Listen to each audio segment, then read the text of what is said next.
India is celebrating the 75th anniversary of independence, Azadi Ka Amrit Mahotsav. And in this serious saga of freedom struggle, we are honoring the freedom fighters and the heroes who were instrumental in building our nation.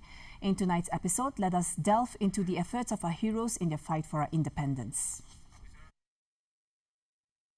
Bhimrao Ambedkar, who was born on 14th of April 1891 in Mao, Madhya Pradesh. Young Ambedkar faced a lot of social discrimination while academically training himself, but he surpassed all of them. He prevailed against all the odds and completed a PhD in economics from Columbia University in New York City. He also secured a DSc in economics from the London School of Economics. Being a victim of caste discrimination, which inspired him to work towards the cause, and with the help of the Maharaja of Kolhapur, he founded a weekly journal, Mook Nayak, which criticized the orthodox beliefs of Hindus. He also founded the Bahishkrit Hitkarini Sabha to provide education and socio-economic improvement to the backward class. Instead of taking the route of violence, he led a satyagraha movement, fighting for the rights of so-called untouchables.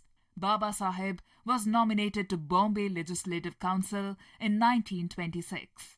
In the Pune Pact in 1934, Baba Saheb reached an understanding with Gandhiji accordingly, where instead of a separate electorate, seats were reserved for depressed class legislative assemblies and the Central Council. In 1935, he was appointed as the principal of the Government Law College, and the following year he founded the Independent Labour Party, which went on to secure 14 seats in the 1937 Bombay elections when Dr. Ambedkar was also elected to Bombay Legislative Assembly. In the same year, he published the famous book, The Annihilation of Caste. In 1942, Baba Saheb was nominated to the Governor-General Executive Council. He was the only member in the council to handle 4 portfolios. In 1946, he became a member of the Constituent Assembly. As the chairman of the drafting committee of the Constitution of India, he aimed to bring about a social revolution in the country, freeing it from any sort of discrimination. Our difficulty, as I said, is not about the ultimate future.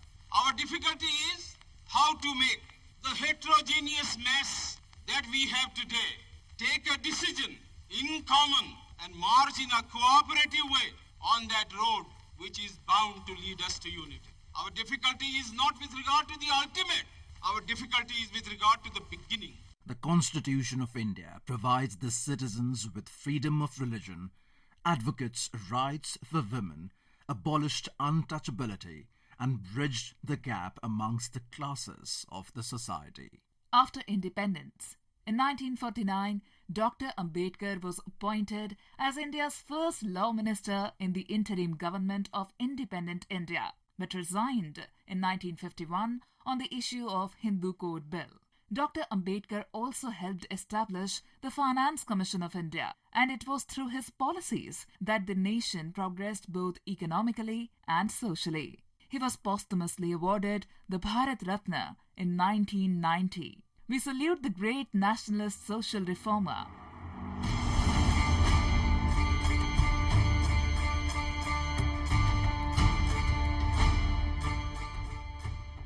We also remember freedom fighter Baikunth Shukla, who was martyred on the 14th of April 1933.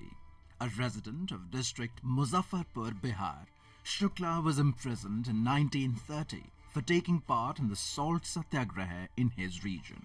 He was actively associated with a revolutionary party operating in North Bihar in the 1930s. On the 9th of November 1932, Baikunth, along with Chandarma Singh, killed Fanindranath Ghosh, who had turned approver in the second Lahore conspiracy case. Baikunth Shukla was arrested and put on trial and was hanged on the 14th of April 1933. We salute the great martyr.